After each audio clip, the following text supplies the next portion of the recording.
morning, YouTube, and welcome back to my channel. Can you believe it? Another month has passed here on the homestead. I'm going to show you what's going on in the fall garden and show you how everything has transitioned almost completely from the spring, summer to the fall, winter garden. Let's get started.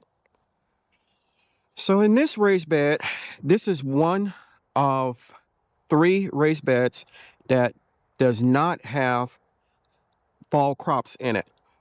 This has tomatoes and string beans or green beans, and I'm not really sure I will get a green bean harvest, but the plants are still growing inside this raised bed by Vigo, and they're doing well. The tomatoes, these are a green type of tomato. When they're ripened, they stay green, and they're still producing fruit.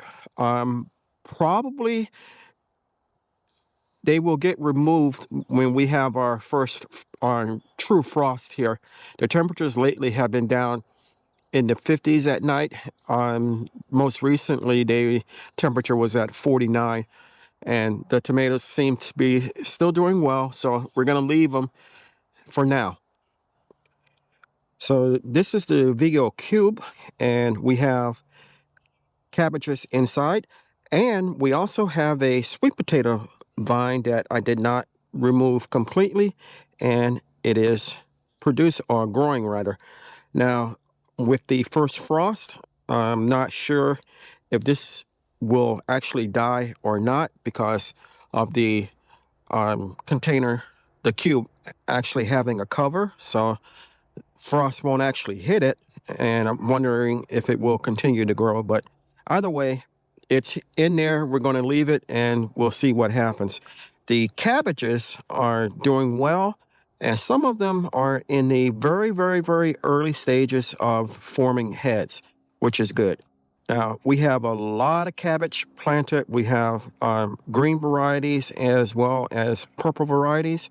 And I think these are one of the early varieties that I planted.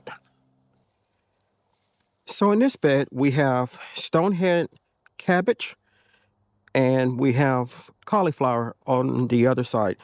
And the plants are doing well.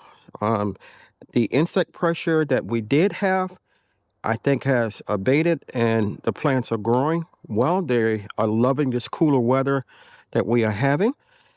And as I said before, we have lots of cabbage planted, so we should, by the grace of God, have a very good harvest if everything goes according to plan. The cauliflower is doing good. It seems like every morning I come out and look at the garden, and they've gotten bigger and bigger, so that's a good thing.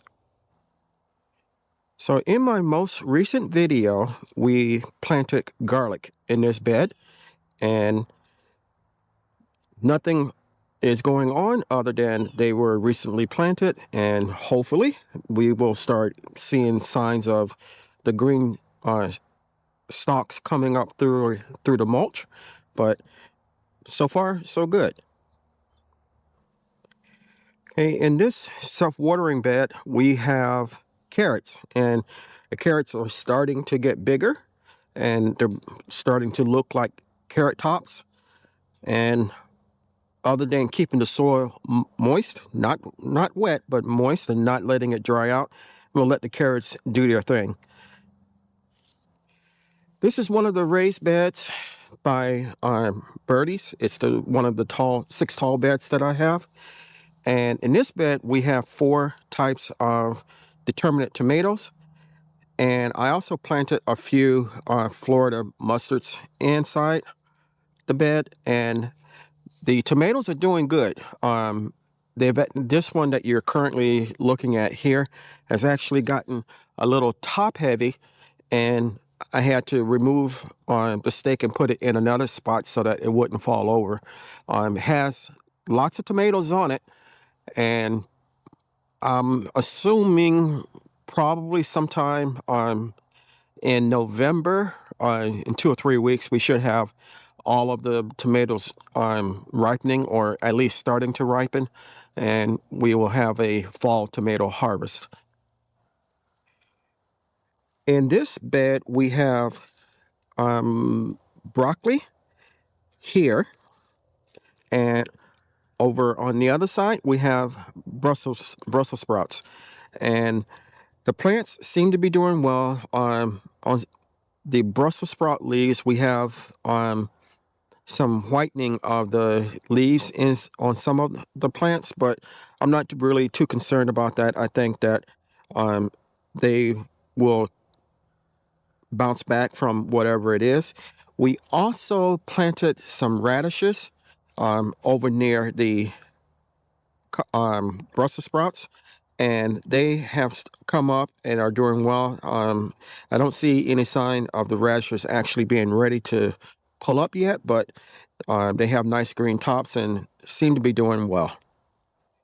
On this half of the U-shaped bed, we have broccoli here that we're looking at, and 4 of the 6 plants are really doing well. The 2 down on the end are the most recent ones that I put in, and they're small, but they're at least in the bed. I expect them to start growing soon too.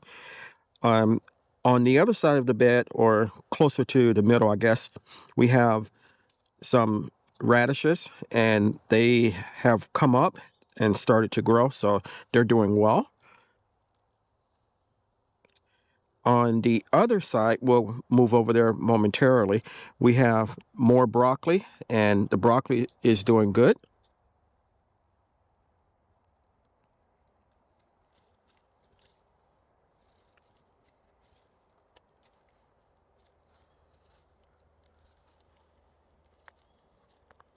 Okay, here we are with our broccoli, and we have 2 rows of them.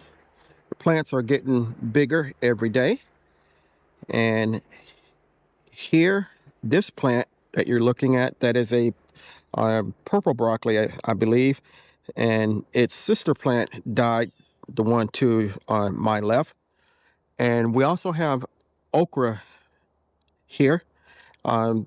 These are the Clemson spineless. They have gotten real big, and production on them has really slowed down. I do have some that I need to harvest up at the top up here of the tallest one, and I'll probably do that today, maybe tomorrow. But if they really stop producing, then I'm just going to cut them down to the soil level. I'm not sure if I'll plant anything else, since I have a lot of stuff that's planted already, and I just may leave this particular spot open. And these are our turnip and rutabagas, and the rutabagas are in the middle of the bed. We have a white turnip closer to me, and on the other side of the bed we have purple turnips, and they're starting to do better after going through a stage where it looked like I had burnt them, but they're growing, getting better. I think the mulch is helping as well, and I think that the cooler weather is helping also. In this bed we have my burgundy okra, and we have a crookneck squash plant. The red okra, I actually cut the top out because I got tired of reaching up to the very top to try to get the okra. And we have side shoots that are coming out on the side that are starting to produce okra anyway, so I cut it out. If the plant doesn't produce like it did before, then I'm just going to cut it down to the soil level. The squash plant, actually, we have one little squash here that is growing. It appears to be the only one that had that female plant that popped up, female flower rather, that popped up, and I hand pollinated it, and we have one that's growing. The plant itself is doing well, but as far as producing fruit, not so much. So in this bed we have broccoli here.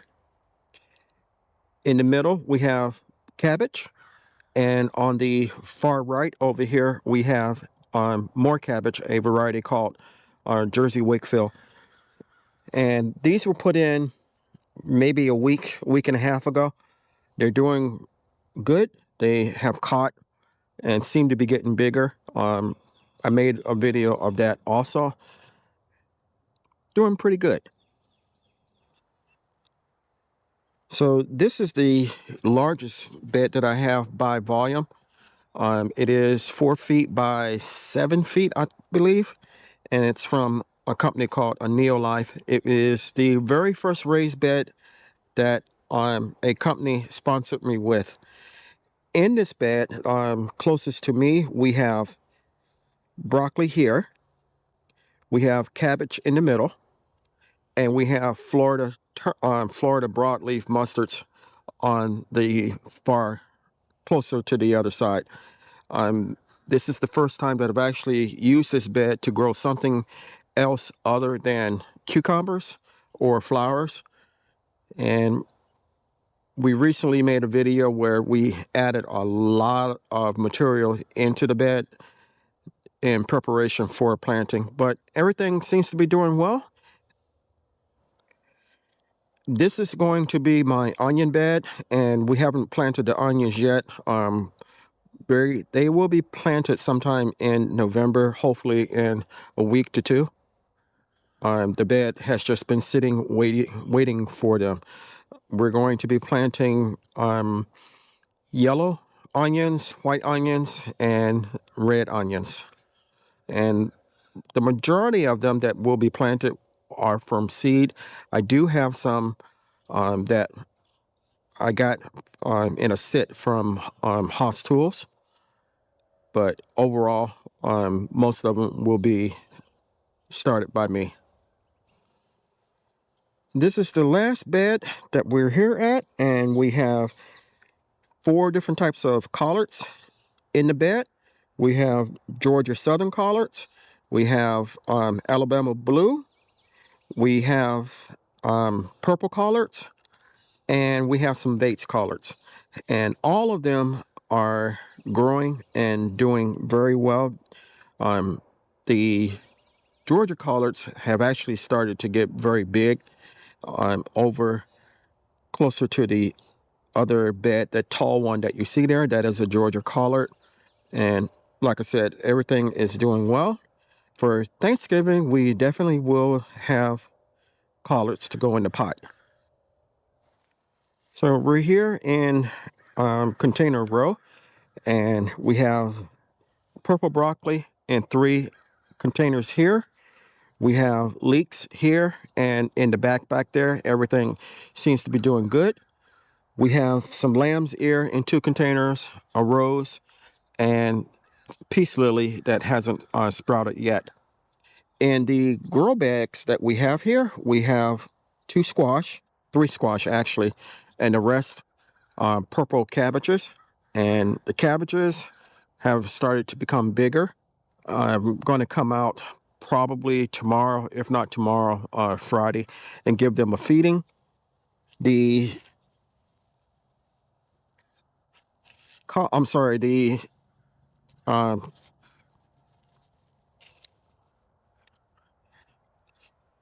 squash plants here have lots of flowers that are forming. I don't see any female flowers yet or anything like that, but we have lots of flowers that are coming on these. Over here in the buckets, the squash are continuing to produce flowers. No female flowers or anything like that, but the plants are healthy, getting bigger. And last but not least, here in Pepper Row, all of the peppers seem to be doing well. I'm going to probably at some point start trimming them back or pruning them in preparation for winter, and maybe move them into the greenhouse. The cold or little cool snap that we have been receiving recently hasn't really affected them or anything like that. I have a container that is coming from Vigo planter, and I'm going to unpot my papaya plant here and potted up in the new container. And then we're going to move it out with the rest of the trees over in the fruit orchard. And we're also going to take our 2 peach trees that we have with the fruit bushes and put them in the fruit orchard also. But everything here is doing well. The lemon balm here is growing like a weed, doing good. My 2 eggplants, the one that refuses to die, as well as the Japanese eggplant, look pretty pathetic. So I'm probably going to cut them out and plant more in the spring. So I want to thank you for coming along while I gave you the end of October garden tour. Can you believe we're almost at the end of the year and moving into 2026? What are your plans for 2026? For me, I'm going to expand the garden just a little bit more by adding to the container area, and hopefully I'll be successful at that. I hope to be able to grow watermelon successfully next year, and maybe even corn. So those are some of the future goals that I have for myself. In the comment section, leave me what your goals are. I'm interested to see what everybody will be doing or attempting to do next year in 2026. If you enjoy the tour and the video, give me a thumbs up, leave me a comment, good, bad, or indifferent, and I will reply. I try to reply to all the comments. If you haven't subscribed to my channel, take a moment to consider doing so. I can grow a lot of food by myself, but one thing that is an absolute, I cannot grow a channel without your help. If you do decide to subscribe, don't forget to hit the notification bell all, so you'll be notified whenever I upload new content. I know that if you like my content, chances are your family and friends will like it also, so it's okay to share. And go ahead and try to hype this video up. The more hype, the more the algorithm notices it, and the more views. And that's what we all are trying to get. Until next time, always remember to give the thanks to God, for without him, we are nothing. Stay blessed, stay strong, and grow, grow, grow.